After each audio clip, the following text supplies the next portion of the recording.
Jonathan, this is Kate Bosley. Charlie's just waiting to try to get in, and it seems that it's just taking a long time to load. I don't know if he can be seen in the waiting room or not. I'm not seeing him yet. Okay. Yeah, we're not seeing him just yet. Okay. But as soon as we do, we will let him in. But if he says he's in a waiting room, I wonder if he's not No, in the it right just meeting. is telling him that it's taking a long time to load. Oh, okay. Okay. So. Thank you.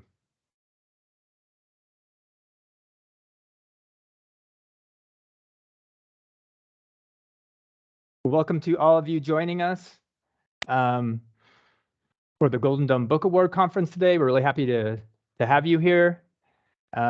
As you can see, we're sorting out a few tech things as always, but we'll get there. So we will get started in just a couple of minutes.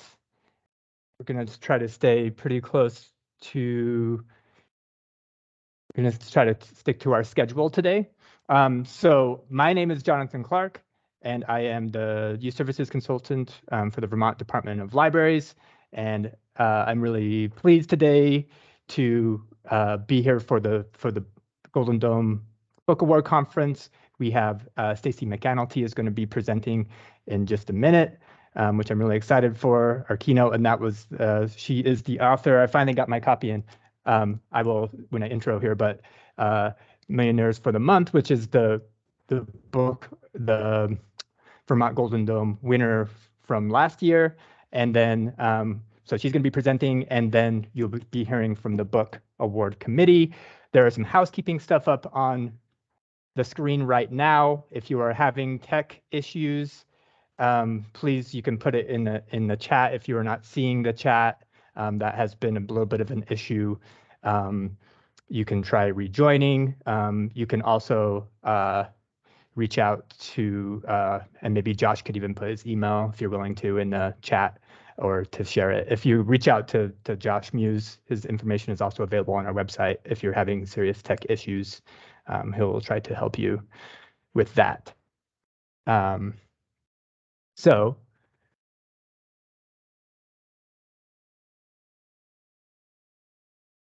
again, I already mentioned, so this is our agenda for the day. Stacy McAnulty is going to be presenting, and then we will hear from the committee. Again, if you have questions, please put them in the chat. If seems like there's an issue with that during the Q&A, we can, if you want to raise your hand, did you raise the hand function? If you're seeing that, we can try to turn on your mic and camera for Q&A. We'll figure it out. But if you have questions during the presentation, please put them in there, and then the committee will be, when they're presenting the same thing, put questions. All right. Well, thanks again to Stacy. That was fantastic. I'm really excited to hear from the committee. And I just wanted to take a moment. I know that some people are maybe new to the book awards in Vermont, new to the Vermont Golden Dome Book Award. So I just wanted to do a quick overview and also the process to talk about the hard work that the committee does, and then the involvement of the students, which I just mentioned. So the Vermont Golden Dome Book Award is formerly the Dorothy Canfield Fisher Book Award, was created to honor excellence in children's literature. And it's been given out each year since 1957. And Vermont students in grades 4 through 8 selected their favorite book from a list of nominees. And each year, the committee members work tirelessly to read as many middle grade books as possible published in a single year, and they narrow it down to a list of 25 amazing books. They are currently reading books published in 2022, from which they will select the books for the 2023-2024 list. All of that gets a little confusing. So that's why I wanted to kind of lay it out. So they are currently working on the list that is going to be announced in spring of 2023. And the Vermont students in grades 4 through 8 read the nominated books during the school year and vote for their favorite. So this year, the books that students are reading and that libraries, teachers are reading with their kids is from the 2022-2023 nomination list. And it is recommended that students read at least 5 of the year's titles before voting, is sort of the basic overview of it. And now we're going to introduce the committee and have them talk about the 2022-2023 list.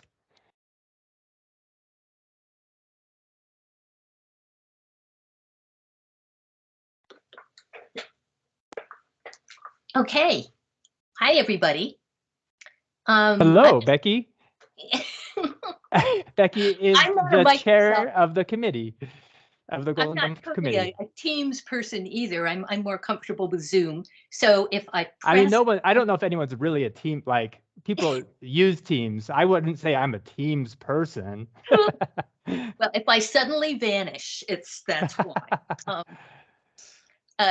Here's the list of the current and past committee members. Who's going to be presenting today are the people who read the books from 2021. And the Golden Dome Reading Committee is a group of 8 people, usually from all over the state. The presenters today include several librarians, a literature specialist, a social studies teacher, a scientist writer, who all of us read what feels like several million middle grade books each year and get together periodically to discuss them. And the aim is for each member to nominate about 30 books as possible candidates for the final list. And books that get 3 or more votes, that is, at least 3 members have nominated that title, are considered as finalists. Everybody has to read all of these 3 votes or more books. And it's from this final list that the 25-book Golden Dome Book Award list is chosen. And it's chosen at an exciting marathon meeting in March, where, of course, all of us always totally agree with each other. So we're going to kick this off. You'll meet all of us as we're all going to be presenting books. We're going to kick this off with a little group of books that we call Life, Death, and Ghosts. And number 1 is Amber and Clay by Laura Amy Schlitz. And I can't recommend this one enough. It's set in ancient Greece. It's written partly in verse, partly in prose, and is told in many different voices, including those of some really chatty Greek gods, and the interesting, if sometimes annoying, voice of the Greek philosopher Socrates. The main characters are a talented slave boy named Raskos, who eventually becomes a brilliant painter and potter, and a privileged Athenian girl, Mellisto, who spends most of the story as a ghost. And the connection between the two of them is through Raskos's mother, Thrata, who, when Raskos was just 5, was sold to become Mellisto's nurse. And after Mellisto dies, the mother binds her shade to help her son gain his freedom. It's a wonderful, complex story with a poignant and really satisfying ending. And I love the segues through time.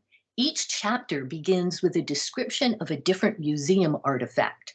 And as you read, you figure out the significance of these and how these pieces that are now in a museum relate back to the actual story. And there's lots of discussion opportunities in this one and a lot of multidisciplinary connections. For example, links to Greek mythology, to ancient history and philosophy, and even to some great geometry puzzles. Next one up is A Very Strange Pony. Yes, this book, Pony, has it all. All right. Absolutely, it's my favorite book on the list this year. So it has historical fiction. Silas, the main character, lives in frontier Ohio shortly after the Civil War. It has a really good family mystery, and it's a road trip book. Of course, the road trip is on a pony with a ghost as a sidekick. So at the beginning of this book, we meet Silas and his father. and they're being confronted by 3 armed horsemen. After a short standoff, his father agrees to go peacefully with these armed men as long as Silas is left behind in the cabin. He's given assurances that he'll be returning in just a few days. Well, after a few days, his father has not returned, but one of the armed men's horses, a pony, does return. So Silas decides that the pony will lead him back to his father's location. Now, Mittenwool, a near constant ghost companion, tries to talk Silas out of this plan, but Silas insists. And reluctantly, Mittenwool travels with Silas through the wilderness to potentially rescue his kidnapped father. It's a dangerous trip. It's a deadly trip, possibly, and it's a trip into the unknown. Again, Pony has it all, so I think it will reach a lot of your readers because it does cover quite a few different genres. So that's Pony. I think I'm following that up with the second ghost book here, Loteria. Yes, you are. All right. Now, Loteria is a traditional game of chance that's played in Mexico. It's very similar to bingo, but it's played with cards that depict characters and items from the traditional folklore. Now, in this book, the personifications of life and death play their annual game of Loteria. And for their personal amusement, they choose a random person. And as the cards are selected, that person's life is duly affected. So unbeknownst to Clara, she has become the chosen one. Odd events begin to enter her life as life and death select their Loteria cards. And soon she finds herself trying to save her cousin's life when he enters a mythical kingdom. Clara is in constant danger, and a simple flip of a card may cost her her very life. Or will it? On the surface, Loteria is an excellent adventure story, but it also has a much, much deeper, more philosophical debate. Can we alter our destiny, or is our life predetermined? So that's Loteria. Enjoy. Okay, guys, we should have some pictures up here of the book covers, which I don't have control over. But the next set of books is Wretched Road Trips. Are you not seeing them? I'm not. Is everybody else? I'm not seeing anything. I can see them. Or am I? I wonder if it's because the next speaker is spotlighted. That I'm could only be- seeing the speaker. Now I'm There we seeing go. Okay. Yeah, I think it Wretched Road depends. It might Trips. depend on your view if you can see the speaker and the slides. But we'll keep them unspotlighted for now, but they should be up. So now we're on to Wretched Road Trips. Wretched Road Trips, and I am not touching a button. All right. And occasionally happy family, Sasha, you are up. Oh, you're muted, Sasha. There we go. Sorry about that. So No my worries. first book is An Occasionally Happy Family, and this is the story of Theo Ripley.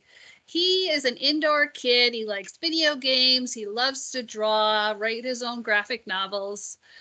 He has a sister, an older sister, who loves organizing, and their dad, who's a science teacher, comes to them one day and tells them that they're going on a road trip to Big Bend National Park in Texas. Well, Theo isn't real thrilled about this idea, but he doesn't have much of a say, and off they go on this trip. So they end up at Big Bend in the summer when it is hotter than heck, and it is just a miserable trip. And when they get there, they also find out that the true meaning of the trip isn't just to go have a family vacation, it is to meet the dad's new girlfriend.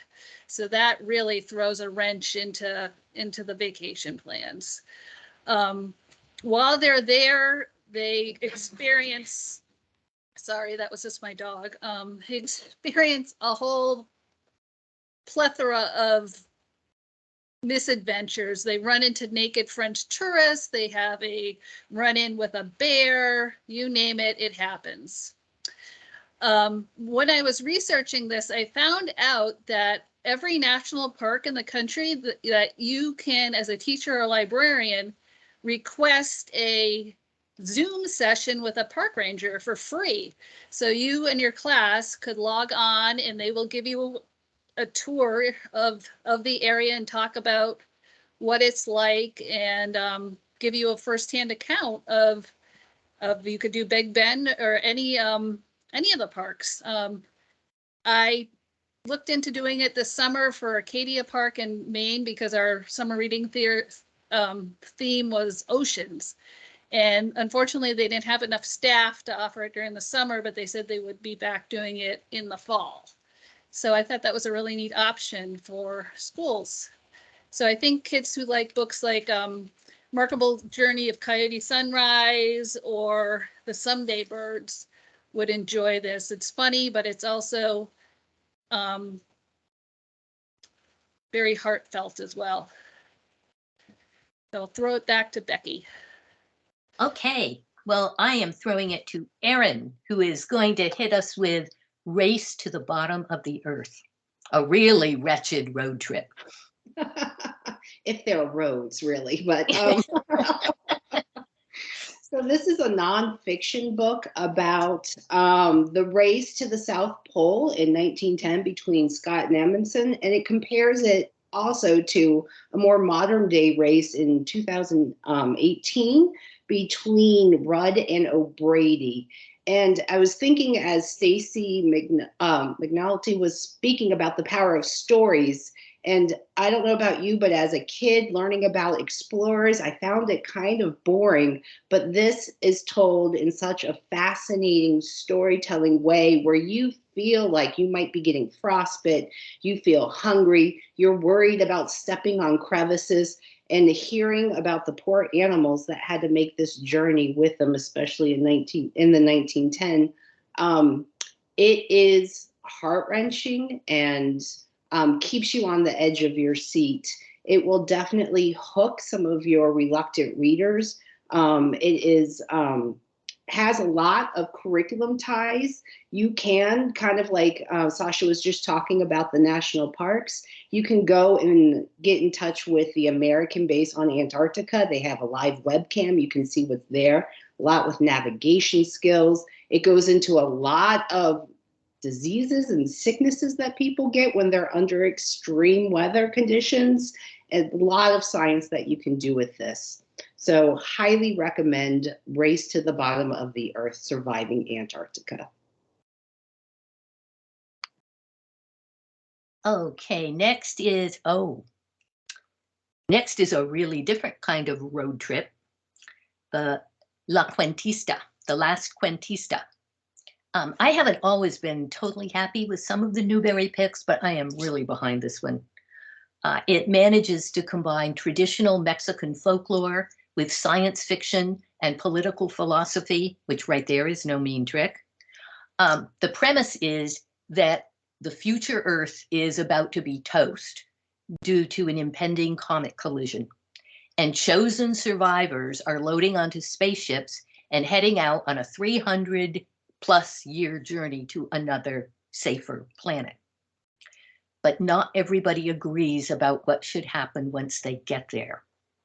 So when the main character, Petra, wakes up from stasis 300 years later on the spaceship, she finds that her family has been purged and the ship has been taken over by a sinister cabal called the Collective.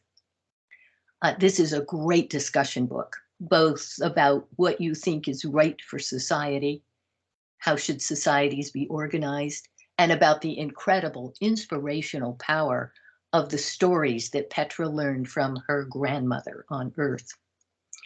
This book has all kinds of connections, of course, to science, comets, Apollo objects, space travel, the DART spacecraft that NASA just day before yesterday bashed into an asteroid. But a bigger question here is about the kind of society you want to live in. One of the questions that's asked in the book is equality the same as sameness?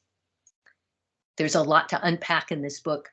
It's a wonderful read. I can't imagine that every kid won't love this one. Okay, next up on our roster is Warthogs, Puffins, and Snakes. So Charlie, go for Willow Dean. Yes, Willow Dean by Catherine Applegate. So at an early age, Willow Dean began to love the natural world around her village of Perchance. You know, of course, she liked the hummingbirds, but then everyone did. I mean, hummingbirds, what wasn't to like? They're bear-like creatures that fly with lacy wings and rest in nests made of blue bubbles. I mean, they're just beautiful animals. Willow Dean liked them, okay, but you know, the animal that she really related to were the screechers. Now, these screechers were much aligned critters. They were very, very noisy, and they really, really stinked. They just stunk to high heaven. And but Willow Dean really just loved these animals. The villagers, however, really thought these animals were a nuisance, and the other folks that would come to their village to celebrate the annual Hummingbird Festival, well, they were kind of put off by the screechers. So Perchance decides to offer a bounty on the screechers. And sadly, Willow Dean actually witnesses the death of the last screecher in the town of Perchance. Now, soon, Perchance began to see some drastic environmental changes. There were droughts, wildfires, and worse yet, the hummingbirds were no longer nesting in the local trees. Willow Dean and her friend Connor begin to investigate this ecological mystery. She uses scientific observations to formulate a theory. But can she convince the villagers of Perchance of her findings? This book is a wonderful combination of ecology, mystery, and fantasy, and I think would go along with any kind of units on environmental sciences. Willow Dean by Catherine Applegate. And next up is Flight of the Puffin. That's Nicole. Hello. All right. Well, I'm really excited to be presenting this book. Anne Braden is a Vermont author, and this is her sophomore book. And I think I like it even better. I liked her first book, but I think I like it even better than her first book. It takes us on a journey across the country through postcards. And the first character we meet is Libby, who is kind of considered she's kind of been pegged as a rough around the edges kid, but really she has a lot of empathy in her heart, and she starts sending out encouraging postcards. She leaves one for a kid who's just gone to the dentist and had a really rough experience, and she sends one across the country to a kid that she hears about who's dealing with some bullying at school. And the ripple effect of her first postcard even comes back into her own community. So we meet Vincent, who is the kid who's being bullied. We meet T, who is a kid, a youth who's living on the street, who is non-binary and has been kicked out of his house.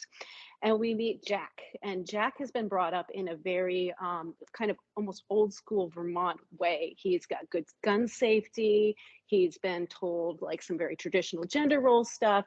And a lot of what the story centers around is like Jack and the way his opinions and his ideas that he's been taught kind of change and evolve over the story, and the way that he works with other people to start evolving other people's thoughts and opinions too.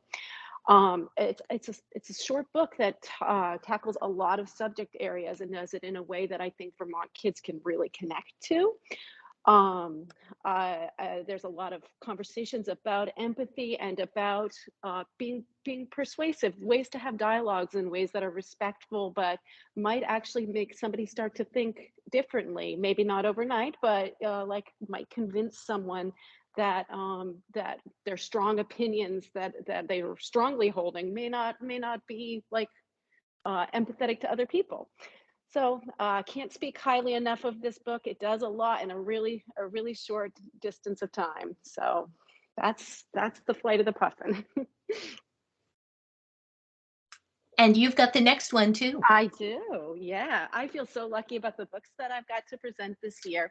This book is a little bit older than some of the other books on our list. I think we have it recommended for 6th and up, but it's definitely a real thinker. It is set in 2 realms, our realm and another connected realm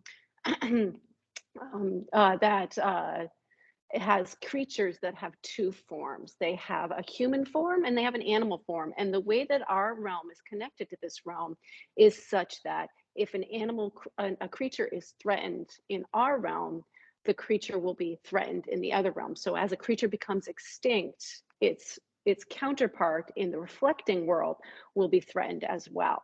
And so we follow Ollie, whose second form is a cottonmouth snake. And he has a friend, a little green frog, who has started to fall ill in a very mysterious way.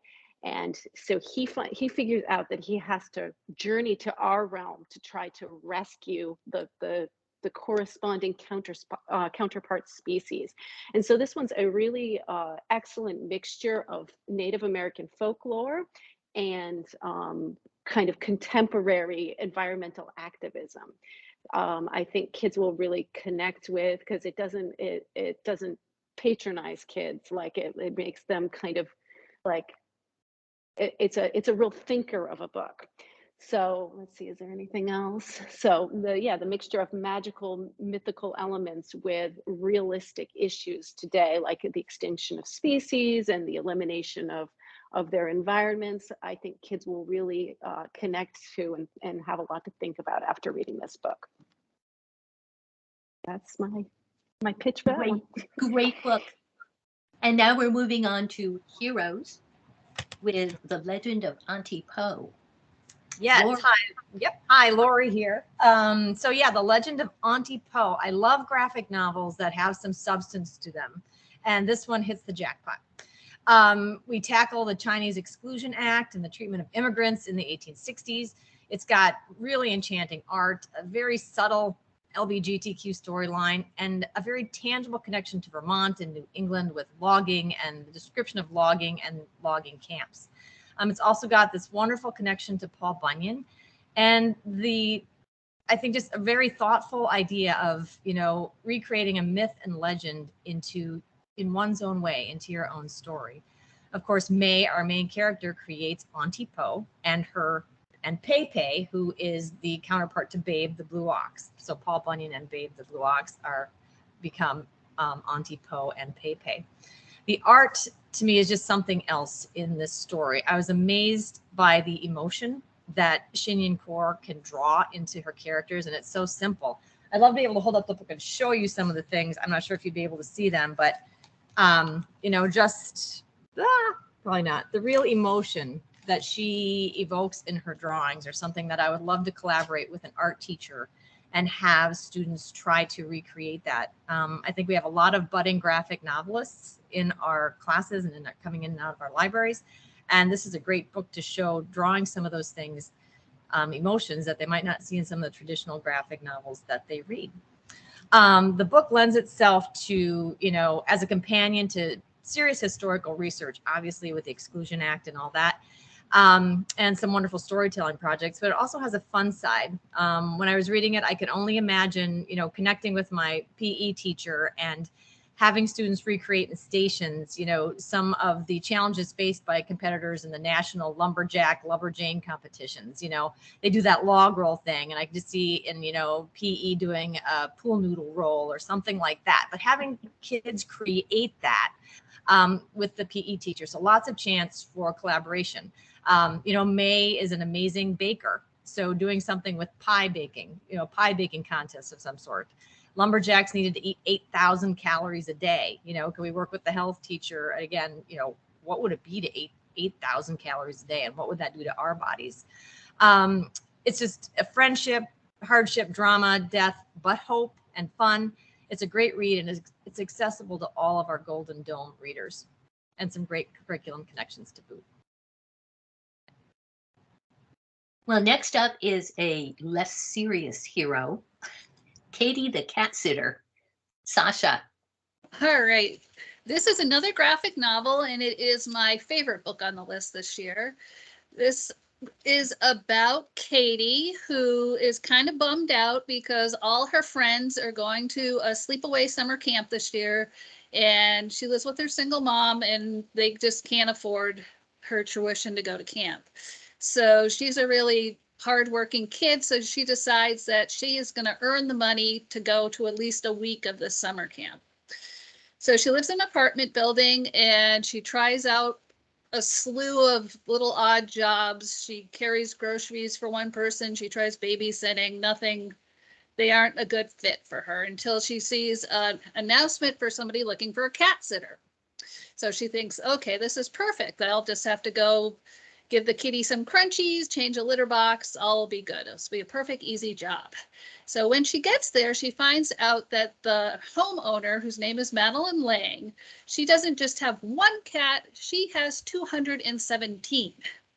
And these aren't just your everyday average fluffy kitties. They are all specially trained. They all have, each has their own set of tricks that make them special. One's a ninja, one does computer coding, one does chemistry. They each have their own thing going on. So the city that Katie lives in is kind of like what I would explain like Gotham, where superheroes and villains just kind of exist in the city and nobody thinks anything strange about it. So while this is going on, there's a battle going on between two superhero and a villain. The superhero is called the Screech Owl, and then there's the villain is the Mousetress. Well, Katie comes to find out that Madeline Lang is the Mousetress, so she gets into this superhero world. In the Mousetress, her platform is animal rights. So she's very concerned about helping animals across the city. This is a very accessible book. It's perfect for our fourth graders all the way up. I'm sure it's probably already been flying off your shelves. I found a couple connections that would be good field trips or virtual trips. In Montpelier, there's the Center for Cartoon Studies. They offer online classes or in-person field trips where you could take your class to learn more about how to write a graphic novel. And also in southern Vermont, there's a place in Springfield called the Vine Sanctuary, and it's an animal sanctuary that's devoted to helping unwanted animals, and they're very much into teaching students about animal rights and things like that. So like I said, this is a really fun book, but it also has deeper levels on it as well, and allows for a lot of good conversations with your classes. So that is Katie the cat sitter. Or of course you could adopt 217 cats. That could be an option too. Okay, these are more down-to-earth everyday heroes, but they are still heroes. Yusuf Azim is not a hero. That's yours, Erin, though he really is a hero, right? He is, yeah. So the books that we read for this list were from 2021. And since that was the 20th anniversary of 9/11, there were several books that dealt with 9/11 that we read. This one really stood out for me because it's told through a perspective of Yusuf, who's a middle school Muslim American, lives in a small town of Texas. And the 20th anniversary of 9/11 is happening. There's a parade, memorial, I don't want to call it a celebration, a memorial of 9/11 in his small Texas town. And a group called the Patriot Sons are starting to cause or stir up anti-Muslim sentiment in his small town. And Yusuf just wants a normal middle school experience. He's excited to be on the coding team and maybe go, not coding, robotics team, and maybe go to the, Texas robotics competition. That's what he really wants to focus on. But he starts getting hate messages left in his locker. His father's store is vandalized. And he's being told to keep his head down, stay quiet, but it doesn't feel right to him. And he struggles with, when do you step up and say something? When do you step up and confront the bullies? This book has a lot of connections to, obviously, your 9/11 studies. It tells a different point of view. Coding robotics is huge in this. You could definitely tie that into it. And also just learning about cultures and religions that some of our Vermont students are not familiar with. So Yusuf Azim is not a hero, but really he is. Oh, Just Like That by Gary Schmidt. That's mine. I love that book. I've always had a really soft spot for books set in boarding schools. I think this was a fantasy of mine as a kid.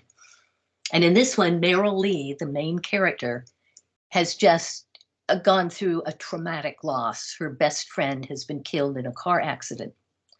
So her parents, for a number of reasons, decide to send her to St. Elaine's Preparatory School for Girls in Maine, which is populated by a lot of upscale, elitist, really pain-in-the-ass girls with closets full of cashmere sweaters who kind of make her life miserable. But the school is run by a wonderful, unconventional headmistress named Nora McNocketer. And in a parallel plot, Nora is in the process of adopting Matt, who's a homeless kid on the run with a tragic history of his own. But ultimately, Meryl Lee is a wonderful character. She makes a difference in the lives of many people around her. She stands up for the town girls who wait on tables in the school dining room. This is set during the Vietnam War era, so Meryl Lee is a war protester. She is really into social injustice and righting wrongs. So ultimately, she discovers that her accomplishment, which is something that all the school students are supposed to attempt to find, her accomplishment is her talent for making the world more beautiful, for making it a better place. The title, Just Like That, refers to the fact that life can change in an instant. Just like that, one thing can happen and nothing is ever the same again. There are lots of connections here to history, to the Vietnam War era, to art, and to classical literature. There's even a chance that Meryl Lee and Matt, between them, will convince your young readers to go ahead and tackle Treasure Island and The Grapes of Wrath, which I think Meryl Lee, in the course of this book, read 4 times. That's Just Like That, and it's a great read. One of my favorites on this list. Katie, Obie is Man Enough. Yeah, Obie is man enough. Sorry, I'm reporting from an ice cold conference room. So before I tell you about Obie is Man Enough, I would invite you to look up author Skyler Baylor because he is just so awesome. He maintains one of the best author websites I've seen. I think it's called pinkmanoray.com.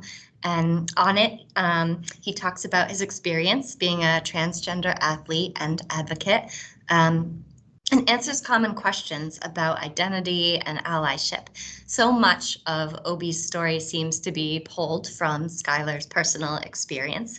And Obie is a swimmer. He's been a swimmer since before he can remember. He swims on the same team as his 2 best friends, and his coach is actually his best friend's father.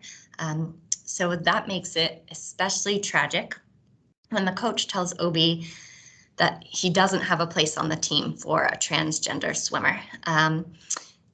Obie is devastated. For the first time, he has to join a new team where he doesn't know anyone. His new coach has a completely different coaching style.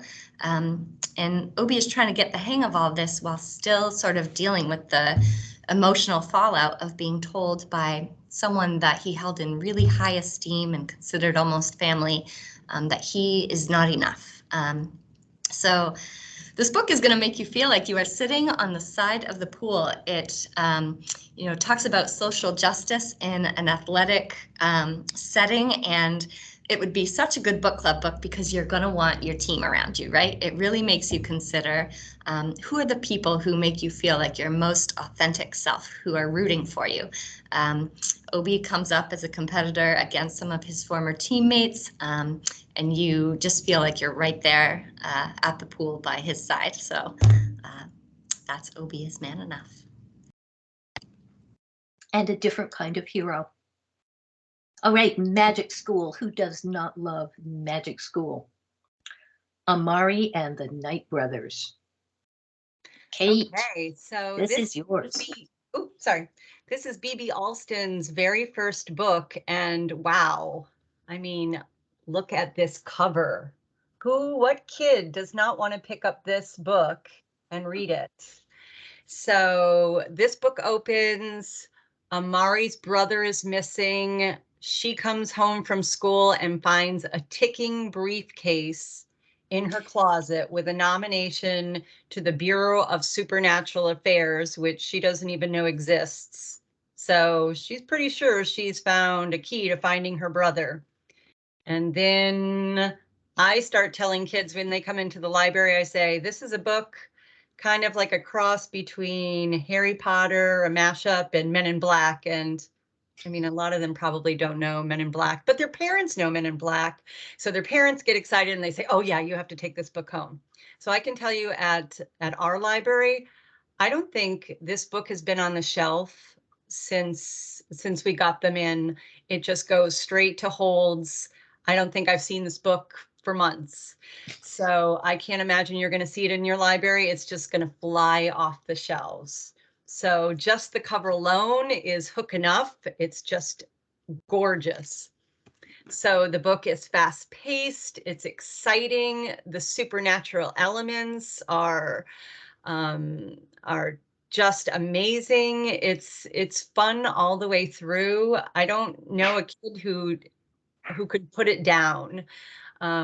It's got themes of privilege, racism, discrimination throughout the book. Amari in particular is experiencing this otherness both at her high school because she's a scholarship student, and so she's treated as a poor kid. And then once she gets into the bureau, she's treated as an other because she's got this special power, which is illegal. She's got an illegal superpower, and so she's treated as an other because of that, and also because she didn't grow up knowing that she had any magic. So she's tackling it from both sides. So I can imagine if you're having this as a book group or a literature circle, you can talk about, have really rich discussions about wealth and privilege, both in Amari's world, but also of wealth and privilege in the outside world. I think these would be really rich discussions that you could have. The best part about this is the second book already came out, and I can tell you that it does not disappoint.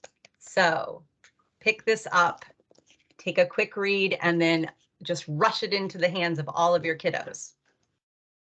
Oh, I want that sequel. Oh, it was so good. I read it on vacation. Oh, Kate, I want one. All right. Next Magic School, The Troubled Girls of Dragomir Academy. And that is Katie. Yes. The Troubled Girls of Dragomir Academy. So this is the story of Marya and her brother Luca. When we first meet Marya, she is happily slathering her brother's underpants with honey. And he is actively feeding her best, most expensive dress to the family goat. So to say that they have a love-hate relationship is putting it mildly. Despite that, Marya really does support her brother. And that's because her brother has a very important destiny.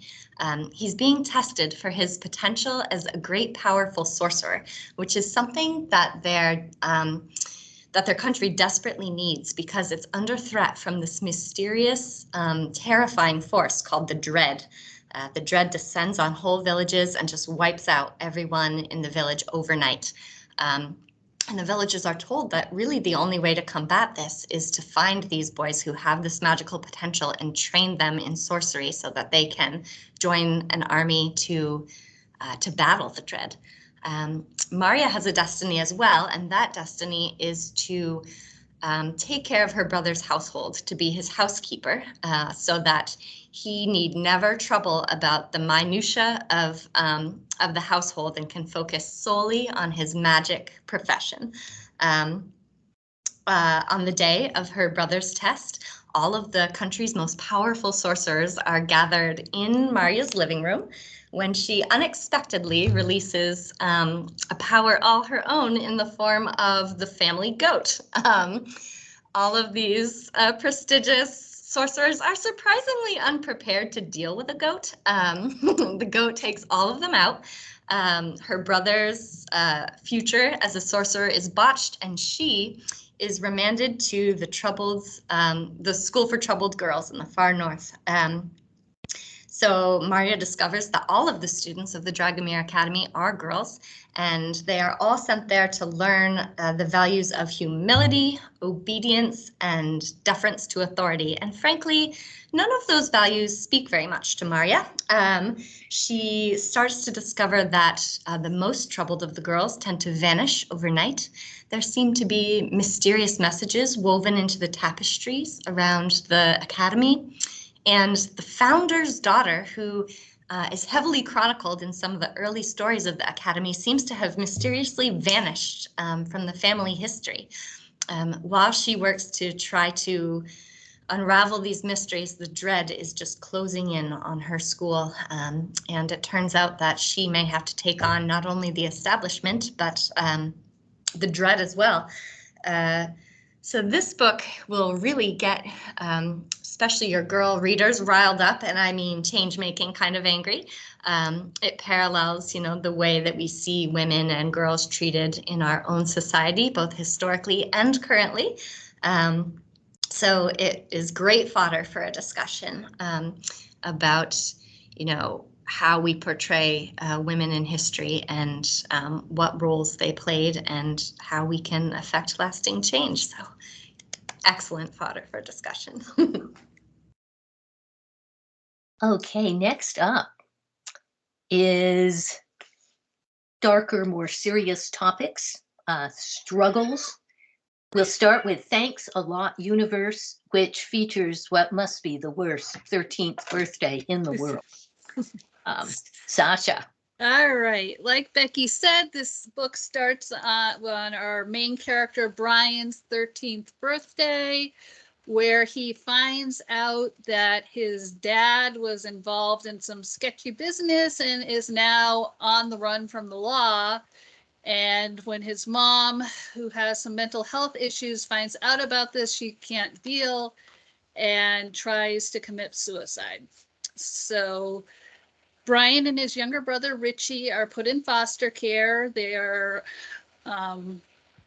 sent to live with a very caring family, but rather clueless. And things don't go well for Brian and Richie while they're there, and they run away and have a whole series of events that happen, and they eventually end up being placed with one of Brian's teachers, who has a son that's also the same age as Brian and on his basketball team, and his name's Ezra. And the story is told in alternating voices between Brian and Ezra. A lot goes on in this story. It deals with mental health issues, incarcerated parents. Ezra is struggling with his identity. He has a crush on Brian. That brings up a lot of tension there. Also, Brian deals with a lot of anxiety. He has anxiety attacks. And that's a one of the storylines as well. I found when I was looking for resources for this that there's a lot of really good sites online that offer activities and links and videos for teachers or librarians to use with their students to help teach mindfulness and different relaxation techniques. And I included those in the handbook. Like we said about a lot of the other books, there's a lot of good points for discussion in the story. It takes place in Canada and Nova Scotia, which is a little bit different. So students get to see sort of a different part of the globe also. I'm going to pass it along to our next presenter, which is Kate with Starfish. Okay, you'll notice that I'm kind of a gusher about my books. So this is Lisa Phipps, also her first book, and it's about Ellie. She's a fat girl with a list of fat girl rules, and she thinks if she follows all of these rules, that everyone will just stop being mean to her. And it's not working. So this is a novel in verse, and for some of your kiddos that are new to Golden Dome, you know, your fourth graders, this might be their first experience with this format. And for some of your kids who are reluctant readers, they might really love this quicker, fast-paced read. It might be an easier sell for them. I'm selling this as a book for all ages, for fourth grade all the way through eighth grade. I'm handing this book out to kids and their parents, and I'm encouraging them to read it together. I'm a public librarian, so I'm seeing kids and families together. I think there are so many important conversations that can be had around this book. I mean, I'm giving it to kids by themselves, but there's themes of self-esteem, body positivity, friendship, sisterhood, bullying. This is a heartbreaking book in so many ways. Ellie is bullied at school because of her size, but she's bullied at home by her mother, who thinks she's helping, but she's crushing Ellie at the same time. And you know, as a woman, we know that sometimes mother-daughter relationships can be so complex. And so I've been really handing these out to mothers and daughters together and saying, wow, is this an important book to read together, to talk about body image and navigating this time together. I really loved Ellie's relationship with her therapist and the path she went on with her about learning to accept her body just as it is, and learning to love herself and learning to claim her space and to be able to starfish and find her space, both in a pool, which is the cover, and in real life, at school, at home, and not make herself small so that people don't notice her. You really can't help but be on Team Ellie throughout the whole book.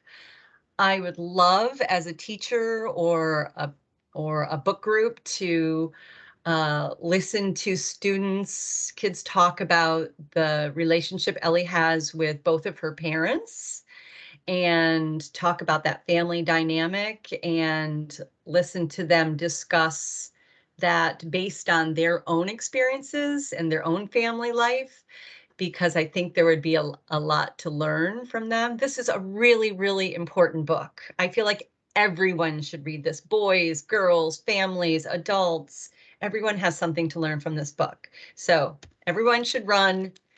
Teachers, parents, everyone should read this book. Everyone's got something to learn. Okay. Next up is Red, White, and Whole. That's Katie's. Oh gosh.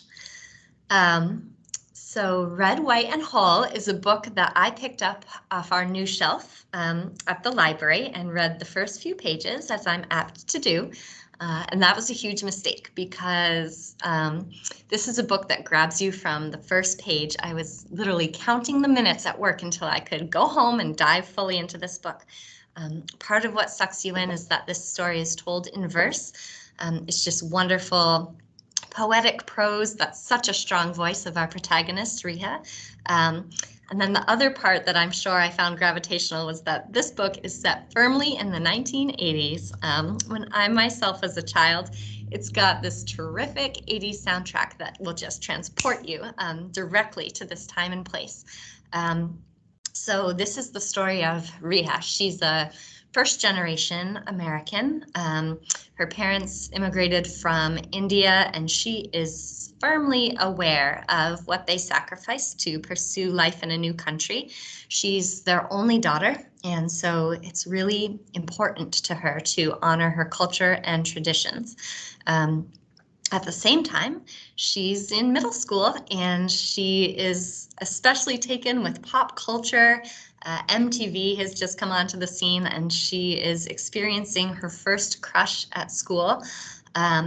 She's partners with a boy in her class to study heroes. And while her partner and crush is taken with the stories of Arthurian legends and the heroes from the Middle Ages, Riha really connects more to the heroes that she finds in Indian mythology.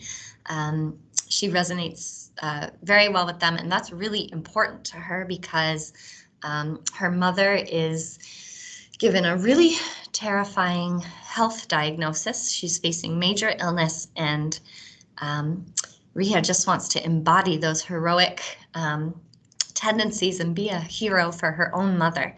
Really, she wants to be the one to save her mother's life. I made the mistake of finishing the final chapter of this book at work, and I had to step out and take a long walk around the building to recover. If you need a bookmark for this book, I strongly encourage you to just tuck a tissue in there for later, knowing that you might need it. This is one of those books that Stacy McAnulty had talked about that will linger with you. I've had the great experience of talking to kids who have read this book, and usually I can tell when they want to talk about it because they come up to the desk with a wobbly chin, and we both sort of get a lump in our throat trying to discuss this one. It's a fast read with such a clear, original voice. And for those of you who are my fellow 80s kids, you will truly feel transported. It's a A++. Wonderful book. The Lost Language. Back to Kate. Yep, I'm back again. So the big question in this book is, can a dying language or a dying friendship be saved?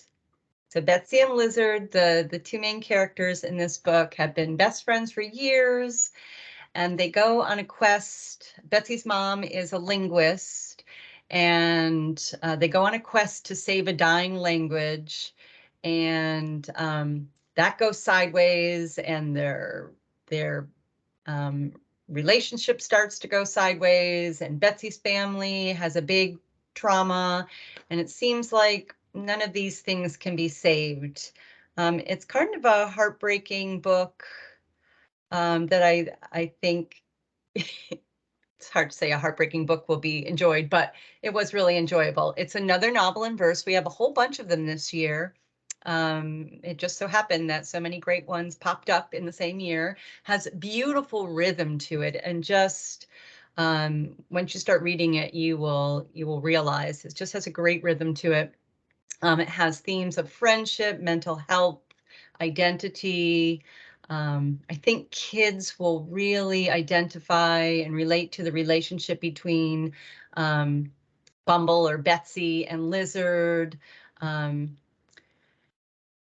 don't know that they'll be able to articulate why it resonates, but I think they'll be able to really identify with the two main characters, even if they're boys. Their friendship is really complex, and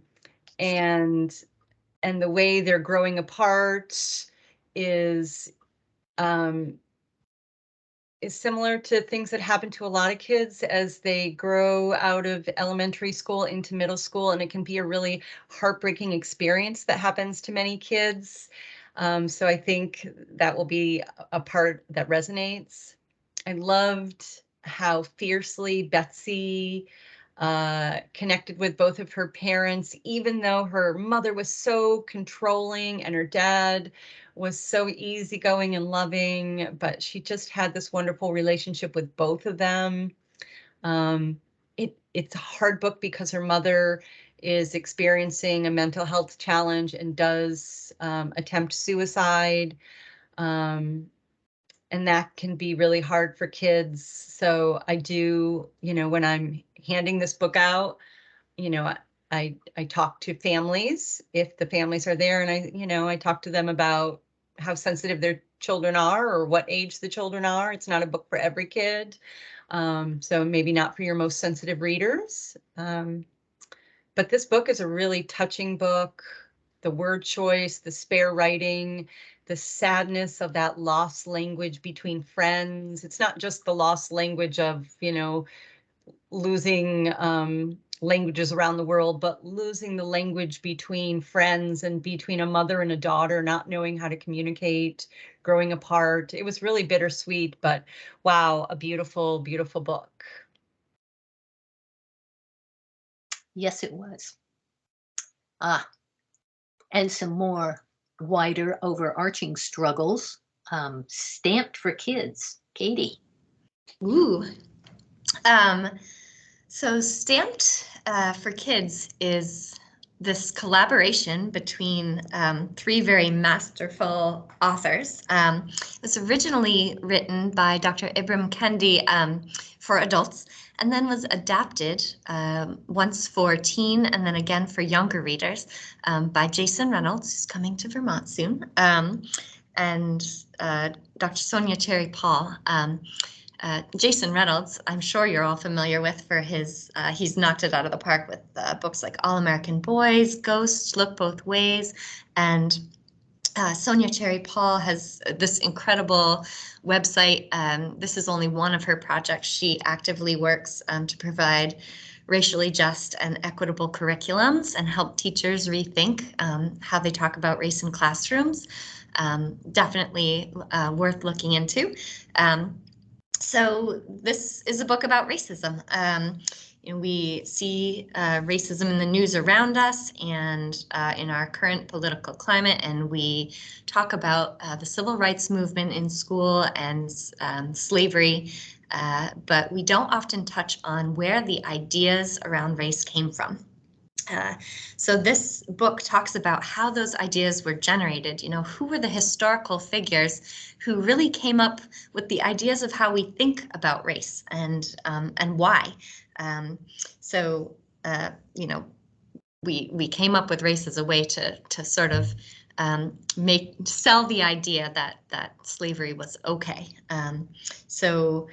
I was personally surprised to learn that some of the people who defined how we talk about race were also the gentlemen who punished women during the Salem witch trials.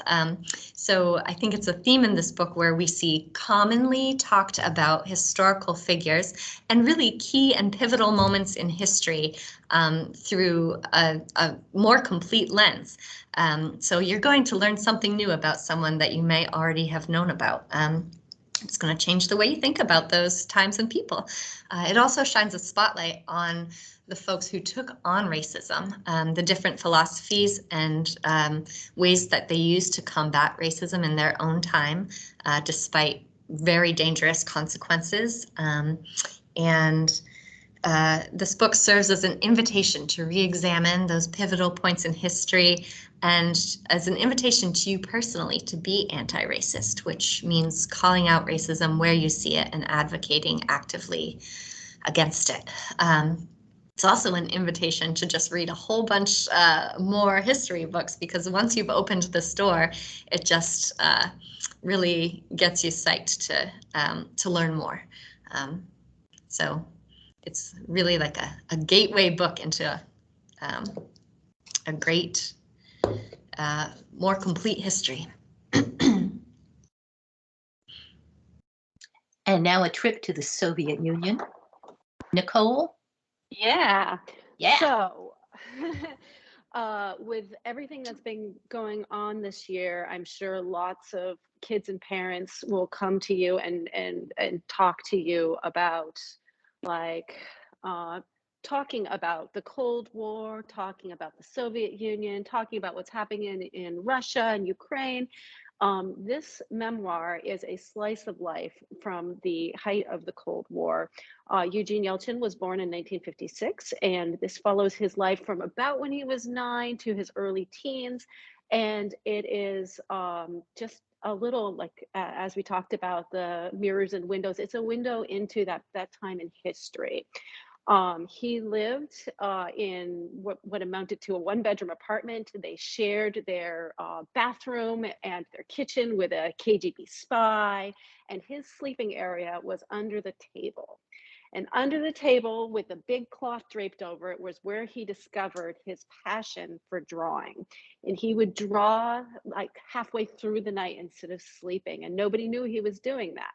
Meanwhile, his mom knows that as a good citizen, her duty is to produce children who are excellent and prove how communism's excellent and produces excellent.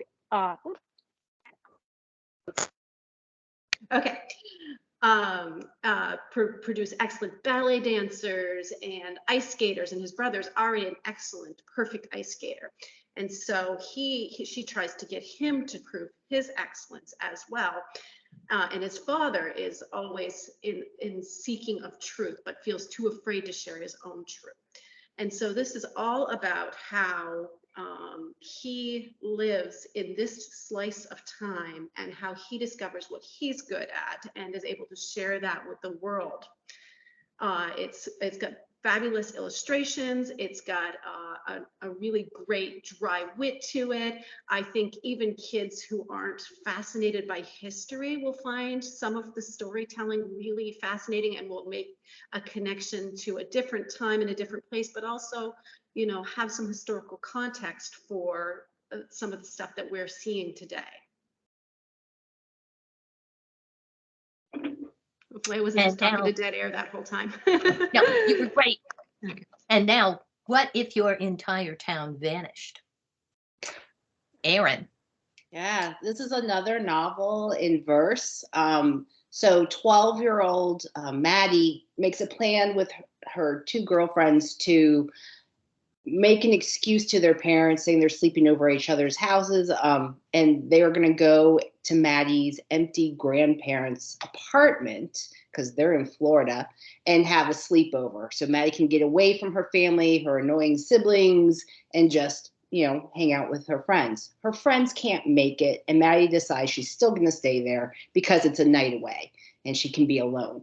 Well, little does she know that she's going to be alone for a very long time, because something happens in the middle of the night where the whole town is evacuated. But Maddie doesn't, she hears it going on, but she doesn't stick her head out because she knows she'd be in trouble because she's not where she's supposed to be. So she knows there's something going on, but she's not sure what. So the next morning she goes out and there's nobody. Nobody's around. And she finds out that before the whole town evacuated, they left their cell phones. They were made to leave their cell phones. So she can't get in touch with anybody. She can't get in touch with her family. She can't get in touch with her friends. She is truly alone in a town, although she does find her companion, which is her neighbor's Rottweiler, George. And this is all about Maddie surviving with George on her own and figuring out how to survive some natural disasters that happen, hearing some people come into the town, but also hearing and seeing some things that they do that makes you unsure as to whether you should reveal that you're there or not. Maybe they would help you, but maybe you would be in more danger. So you travel along with Megan as she is learning to survive on her own. This will be great for your adventure readers, people who like Hatchet. Island of the Blue Dolphin is referenced a lot in this book. Also your reluctant readers, because it is in verse. but there is some difficult scenes, especially with animals, that might trigger some of your more sensitive readers. But it is truly an amazing book that I could not put down and read it in one day at the beach while reading about Maddie trying to survive in Colorado.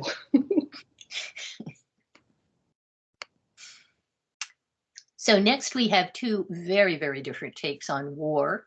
And Lori. All right, Fallout. Fallout is flat out fabulous nonfiction. You know, Cold War, Bay of Pigs, Cuban Missile Crisis. It's got it all, and it makes this time in history very accessible and compelling to our readers who probably have never heard about it before, except maybe through his other book, Bomb, or one of his other many great books. The connections to further research are numerous. You know, this is a spy on the street sort of book, right? There are Russian spies, American spies, double agents, and one of them happens to be a librarian by day. Can't wait to have students savor that one for a little bit while I'm telling about the book. You know, it talks about the process of dry cleaning, how spies move around and try to lose whoever might be following them. It talks about dead drop zones where spies try to figure out where to hide things so that they're not, busted putting things in there or taking things out, literally finding loose bricks in the wall around a city where they can hide stuff. It's the story of, the U2 program and the pilots like Gary Powers who are endangering their lives every day. But then it's also the story of, the high-powered politicians, Khrushchev, Kennedy, everybody who they were endangering everyone's lives every day.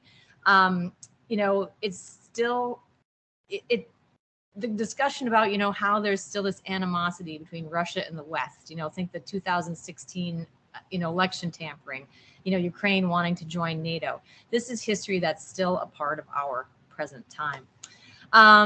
Rich discussions in the book, are endless, not just research possibilities, but just discussion possibilities. There's just the technology piece. I didn't realize this, but the two most powerful leaders in the world couldn't actually pick up the phone and talk to each other. They were, they're on the brink of destroying the world and they just can't talk to each other. The quickest way for them to talk to each other was to broadcast something live on TV. It would take 12 hours for them to get a private message to each other, at least 12 hours. That was something I didn't realize. And I think something that would be fascinating for kids to think about and talk about in this day and age where it just takes seconds to get information across. Also, one of the things, the book is filled with different quotes that will just be really enticing conversation pieces. And I have to share this one with you. It's right from the handbook, but still, just to give you an idea of the power of some of the work in this book. So this is what he writes. General Thomas Power, along with General Curtis LeMay, demanded that Kennedy invade Cuba to knock out Soviet missile capabilities, which would trigger a greater war with millions of lives lost. When Kennedy's advisors suggested restraint to avoid an all-out war, General Powers got angry and said, at the end of the war, if there are 2 Americans and 1 Russian, we win. I just can't imagine, actually, I want to imagine having that conversation with kids. What did they think of that kind of statement? End of the world, 2 Americans, 1 Russian, we win. Lots of little tidbits in this book that are exactly like that. Highly recommend it. Great, great nonfiction. And then I think I have to go right to my other notes, which are about, boy, this is quite the transition I've got to make here, Becky, from Fallout. No kidding. Okay, from destroying the world, to just simply, trying to destroy our own fears and phobias, a much more positive approach that we're trying to deal with our own selves. Eric versus Everything. It is a book filled with some rather humorous, I guess, bordering on outrageous situation that our young hero, Eric Sheep Flatner, yes, Sheep Flatner, experiences when his family discovers his fears and phobias and they try to help him, but their help is in ways that's uniquely influenced by their Viking heritage. Imagine for a minute your overzealous teenage sister helping to coach your mountain biking team, but using the art of war as how she thinks of her coaching philosophy. There's a lot of heart with the humor. The author, Christina Us, has said that the whole book is influenced by her own childhood fears and phobias and how she tried to deal with them. In the story, we see how the most loving of families, we still miss things about each other when we're not really listening or paying attention. We misconstrue, we misunderstand, even when, and I guess even especially when we're trying to be helpful without really listening. Again, it's all done with humor, and this is, definitely one of the more lighthearted, books on our list this year.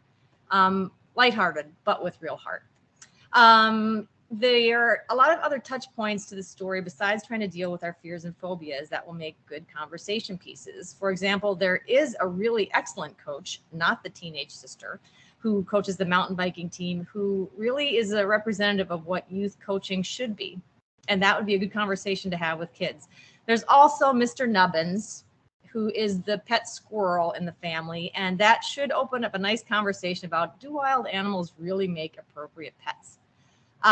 The sheep flatteners engage in mindful breathing to help Eric overcome his fears, although they call it dragon breathing. Of course, it has to have something a little more Viking to it. So does that really work for people? Does that really work for us? Could we develop that kind of a program in our classes, in our libraries, to help students try to figure out if something like that would work for them? The sheep flatteners embrace, with a capital E, their Viking heritage right down to their one-word rune tattoos that they all get. And these are words like conquer and pride. And I guess one had turnip, so that's a little different. But they're all these, one word that represents you.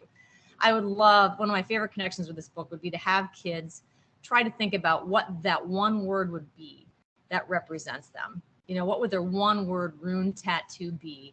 And then, I'd love to have them work with the art teacher to maybe create something that's, more of a design of that word. And then, I just got a 3D printer. Maybe we try to 3D print them or something like that.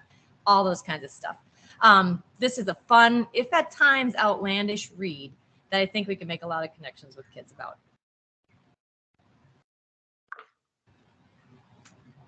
And that is the complete list. Excellent. Well done, everyone. Fantastic. So do we have questions, or we can also give you a flashing view of what Jonathan has very kindly called the honor list, which each year, of course, we've got what we call the books that got away. These are books that for one reason or another, various of us loved, but they didn't make it onto the final list. So we don't have time to talk about all of them, but we can give you an overview of books that we also thought were really, really worth a mention. I think we've got them here in alphabetical order. Sasha, did you want to talk about Across the Desert? Sure. I have a little corgi helper on my lap here, so she may pop up. So Across the Desert, this is another winner from Dusty Bowling. We know her from other books that have been on the Golden Dome or the DCF list in the past. This story features Jolene, who is into ultralight flying. It was something that she did with her dad, who has recently passed away. And she finds it as a way to kind of connect with his spirit. She goes to the local library and watches, I want to call it a video. It's not a podcast, but it's like a video cast. Live stream. Yeah, live stream of a girl her own age who is also into this. So one day she's watching this and she sees the girl crash, and she's the only one that knows what's happened. So she sets off on an adventure to try to save her. So like I mentioned before, it's another great action adventure story from Dusty Bowling. I'll pass it on to our next person. Okay, what do we have up next? Let's see. Okay, I can't move this screen, guys. So, yeah. We have them grouped together. So yeah, it's just they're in alphabetical order. You should be able to go on the State Library website, and along with the Golden Dome handbook that has all the discussion questions and curricular connections to the various books. There's a complete list and summary of the honor books. So if you're particularly interested in any And I'll of these, put that in the chat. yeah, go for it. Erin, did you want to talk about Black Boy Joy? Sure. I'll keep it really brief. As a former classroom teacher, I always looked for good collections of short stories to use as mentor texts or for those readers that really don't want to read a big, thick novel. And this is it. It has 17 different stories, different genres, written by like Jason Reynolds and Jerry Craft, and of course, Kwame Mabala, the Tristan Strong series author. He put it all together. They have different topics, but the theme of relationships and community and joy run through it. And Kate was going to say something about breathing underwater. Yes, I loved this sister story. So this is a story about Olivia and her older sister Ruth. And they're in the story, they're on a road trip to California with their aunt and uncle. And they had moved from Tennessee to California a couple of years ago. And so they're going back on the road trip to unearth a time capsule that they had buried before they left. And part of the reason they're going back is Olivia's older sister is clinically depressed. And so, they're just kind of grasping at different ways of, working on her mental health. She's on medication and she has good days and bad days, but, their parents are having a break and the girls are, doing something different over the summer. Olivia feels really responsible for her sister's mental health. And so she's got this big plan along the way to do this photo project and do all her sister's favorite things and visit favorite places that they did before to try and like break her out of her rut and make her feel better. But she's finding and learning along the way that she can't fix her sister, that it's not so simple. So it's kind of heartbreaking, but it's also really real. So there's themes of sisterhood and mental health. And I think tween girls, especially those with older sisters, would really connect with this book and would eat it right up. Yeah, I love the photography and the playlist thing that ran through the whole narrative too. Yeah. Okay. All right, Da Vinci's Cat. So Federico is a young nobleman being held hostage in a Roman villa in the year 1511. And Bee is a lonely girl newly moved to New Jersey in the year 2021. A friendly cat lures both of them into a mysterious cabinet that was built by Leonardo da Vinci. They both time travel through space and time to enter each other's worlds, and they share an incredible adventure together. So that's it in less than 100 words. Da Vinci's Cat. That's great. And a great cover. Isn't that a pretty book? Absolutely, it's beautiful. Okay, Nicole, you've got 54 Okay. things. Yeah. So one of the things the main thing that I really liked about this book is that it's a conversation about neurodiversity and how difficult it is to diagnose and how difficult it is to diagnose, particularly in girls. Now, Gwendolyn Rogers has been told that she's not neurodiverse, like she's been labeled with a bunch of things, but she's been told that she doesn't have a condition. But fortunately, she and her mom don't give up that easily.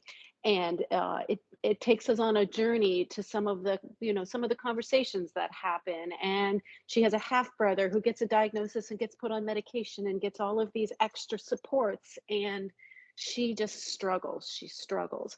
And I think there are a lot of things that are really good about this book in its conversations about neurodiversity. I've had kids come back to me and say, oh, hey, the thing where she really needs to have her hair braided tight to concentrate and she makes her brother rebraid it at recess. Like, I never realized before that when my hair is nice and tight up, I do so much better in school, or things like that. I feel like are conversations that like we could stand to have more of, and how difficult it is to support the neurodiverse community. I think one of the main reasons that we ruled this book out for the list is there's a teacher who is a villain to the point of almost being like a cartoon villain. Like he is just really quite unkind to her and doesn't try to meet her halfway at all. And he's pretty persistently unkind to her. So I think that that definitely like tipped the scales on whether or not we felt like we could really include it at this point. But I'm hoping that more books like this will come out and we can have more conversations about supporting people with neurodiversity.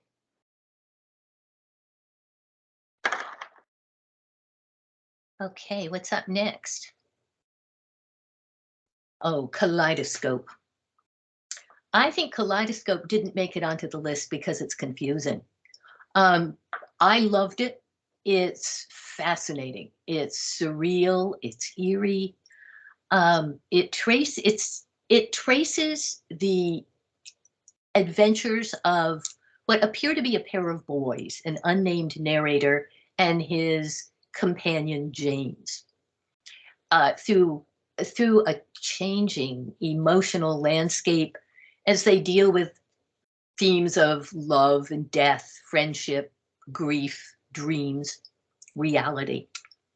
And the book begins on the narrator's 13th birthday, when he and James go sailing and are carried off to the moon in a storm where James has to defend night, sleep, and dreams by battling the sun. So it's all sort of like that. It's beautiful, ever-changing, brilliant. But I'll tell you, I looked up and read a bunch of reviews of this book, and it was very much liked, but you could tell all the reviewers were having a hard time describing it too. But I think you should all read it because it's a lovely, fascinating, but confusing book. Let's see, what's next? Race Against Time. Lori, you were going to talk about that. Yes, I'd love to. You know, we talk about, and very briefly, the reason I like this book so much is we talk a lot about systemic racism. And this book is one perfect example of that. If you're struggling to try to have students understand what exactly does that mean, what exactly does that look like, this book covers that. This is the story of Sophia Jones, who is an African-American lawyer who had to work with a white lawyer and with the white establishment to try to get, can't remember the exact number of men, who they're basically on 12, death, I think. 12, for a crime they did not commit, that this was something that happened to them, that they're put in this position because of the activities of the white people in the community. And so they're basically set up to be on trial, they're set up to be found guilty, and they're set up to be put on death row. And so the race against time is the race against time to try to save their lives and to try to prove their innocence within a system that is so, the examples of how it is so stacked against that innocence being found are just really, it really just drives it home. I thought it really just drives it home. It's barely over 100 pages, so it's not a slow read, it's a quick read, lots of pictures, but drives home what systemic racism really actually is. And it's really a heart in your mouth book because it was a race. I mean, this came right down to the wire. Yep, exactly. And let's see, next. And I don't think we've got anybody there. How about the next one? Oh, Sisters of the Never Seen. Peter Pan like you've never seen it before. Katie. Yeah, that's me. So I think this is a retelling of the classic Peter Pan story. If I could sum this book up in one sentence, it would be, was Peter Pan really such a great guy? This retelling is from the point of view of Lily and her sister Wendy, who have traveled to to Peter Pan's island separately and have very different experiences. If Peter could, he would be the protagonist of the story because he does everything he can to draw focus back to himself and to get adulation and celebration of who he is. It comes out slowly that he has defeated some of his greatest foes and has now turned his attention on exterminating the animals that reside on the island, as well as blackmailing indigenous children into coming to the island. And once you are there, you never leave. So certainly a dark retelling with some terrific new heroes, and I would recommend this book for fans of Kekla Shadows of Sherwood, certainly, and probably for troubled girls of, of Dragomir Academy. A reclamation of a problematic story. So, and a terrific read to boot. It certainly was. It's the most shocking Peter Pan I've ever read. And that's us for today. You've seen the final list and the honor list. And do we have any questions?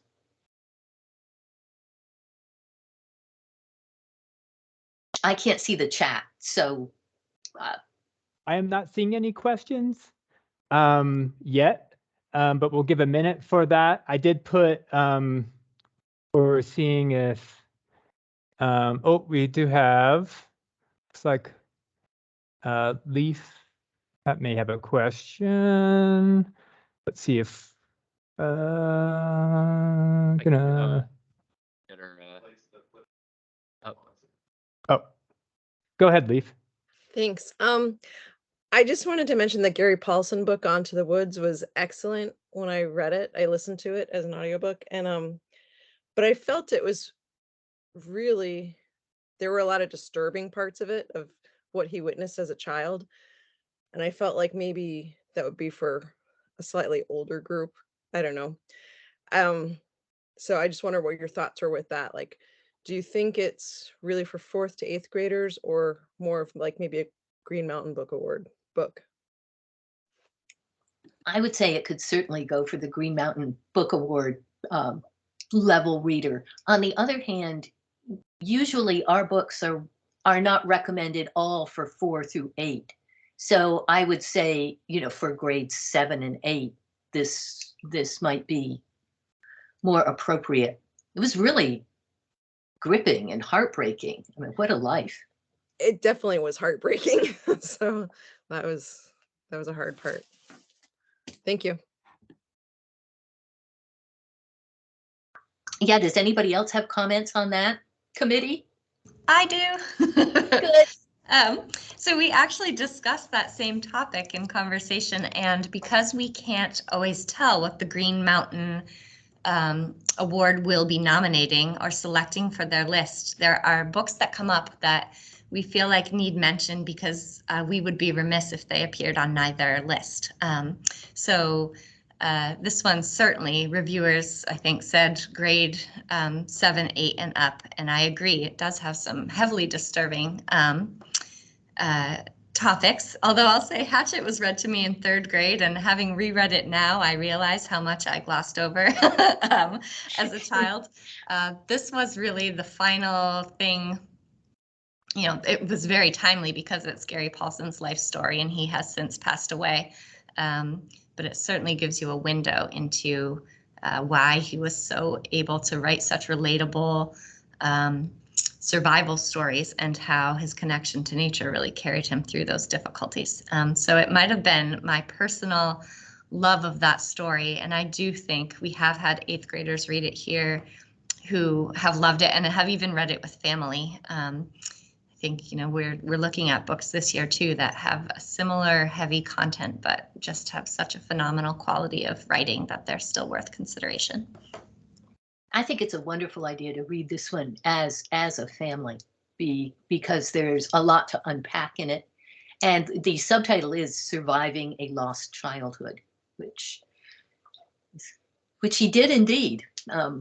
There's a wonderful story in it about when he was 13 and a librarian gave him a notebook and a pencil and encouraged him to write. And he attributes that that incident to, basically his entire future as a writer. Thank you. We have another question, I think, from Robin. Robin, go ahead. Hi there. Looking ahead, since I'm used to really doing the review of these books in June instead of September, what are the titles that are interesting, that are inspiring the committee to look forward for next year? Oh, do we tell this, guys? Well, I can certainly try, right? And let me just jump in and say that we are looking. We will have more information coming about this, but there is going to be in the spring of 2023. There will be there's going to be a combined VLA and VISLA conference, and we are looking to announce the new list at that time and have folks from the committee talk about it. So we're looking to sort of announce it and get information out a little bit earlier in the year. It's a challenge to do the turnaround of that, but we are looking to do that to get more information out. And we are also looking to move more to sort of a website sort of format so that the committee doesn't have to have the resource, the book that we share, or the handbook that we shared with you that they worked so hard on. We will have that in a format that is maybe not totally complete, so that we are looking to go more in that direction so that we can share some of that information closer to when the list is announced. And then we will still have opportunities like this for authors to share and to talk about some of the books that have been out for a little bit. So. Yeah, well, we can't really predict what's going to be coming up next year for the books we're reading this year. I know a bunch of us really liked Attack of the Black Rectangles, which is about censorship. I personally really like The Patron Thief of Bread. Anybody else got a favorite that's under consideration now? Kwame Alexander's new book I found really moving. It's a book in verse about the beginnings of the slave trade. Again, it is for older readers, so I would say 8th grade and up, but I found that one super accessible. I was excited to nominate it. Ooh, I would love to read that. I haven't gotten my hands on that one yet. I know that. Oh, sorry, go ahead. Oh, go ahead, Nick. I'm just keeping track of the database for folks, but I know that Watercress has gotten a lot of votes from people so far by McGuire. Excellent. We also do have, for anyone that needs to go, we totally understand. I did put a bunch of links in there. There's an evaluation form. We will send out a bunch of stuff to you next week. We'll send out a version of the slides, all of the resources, links to the handbook, all of that good stuff. There are a couple more questions. If folks from the committee want to stick around, if people have to go, we totally understand. We are going to definitely wrap up by noon so we can all take a break. Also, please join us in the afternoon for the Red Clover Book Award. We're going to have Eric and Devin Fan, authors of The Barnabas Project, will be presenting, which is going to be fantastic. And then the committee is going to be presenting. So please come back, join us at 1 o'clock for that. And we will kick you off if you are lingering in the meeting. It's the same link for the afternoon, but we need to regroup and meet with the committee after Golden Dome wraps up. So that said, we have a couple more questions. Christine, go ahead.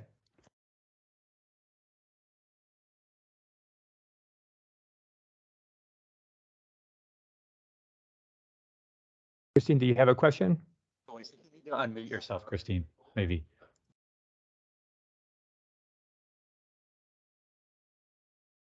All right. Josh, did you see anybody else who had raised a hand or any other questions? Yeah, it looks like Angela has a question as well. think Angela may have already asked a question. Oh, about that. was that already hers? I'm sorry. I think so, unless there's another one.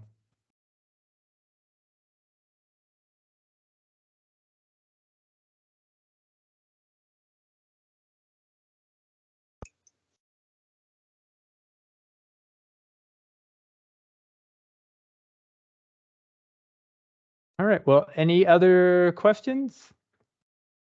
Otherwise, we will wrap up. Again, we really appreciate everyone. Jonathan, I did not Oh. yet ask my question. Oh, This you is did not ask your question. Oh, I'm sorry. I just wanted to reiterate, I really love the idea of getting something in the spring. Yes. I always try to do a summer reading program at the library with the 4th and 5th graders and sometimes 6th, where we read at least 3 of the new Golden Dome books. So they kind of get we have some great discussions and writing pieces, and they get a jump on the books. And it was really difficult this year because I didn't have any of the background information, and I really love using your recommendations and your write-ups and synopses. So, you know, I don't have those kids anymore, but I will be working with the school librarians. So it's really wonderful to have a little bit of a jump on that. Yeah, we've been hearing that feedback a lot. Again, it is a little bit of a crunch for the committee to be able to select the list and then put out all of the thoughtful, you know, analysis, like to talk about the books and then also to have all of the resources for it. So, but again, we are looking to go more in that direction because we've been hearing that from a lot of folks, and it totally makes sense. So that is, we are looking to do it that way. At least it may not be everything, but we will share out like, you know, what we have at that point. And especially with the conference next year, we will have the committees, including the Green Mountain Book Award, will be presenting their nominee list all at the same time, which will be really exciting to have sort of all do it at the same place as well. So there'll be more information about that coming. Thank you. Yeah, thank you for attending. Well, thank you, Jonathan. This was fun. Thank you so much. It was fun. Yeah. We appreciate, again, everyone who joined us today. Again, please come join us in the afternoon. Be sending out lots of information. The committee can't thank you enough. It is incredibly challenging, difficult work. You read an incredible amount of books and put a lot of thought into all of these resources, and we really appreciate what you are doing and your continued work. And you know, it's just put a plug in the committee in general. Every year there are typically openings, and we will share them out. If you are interested in becoming a member of the committee, there will be information that will be shared about that as those openings happen. So thank you so much for joining us, and we hope that you will join us this afternoon at 1 p.m. for the Red Clover presentation. Thanks, everybody.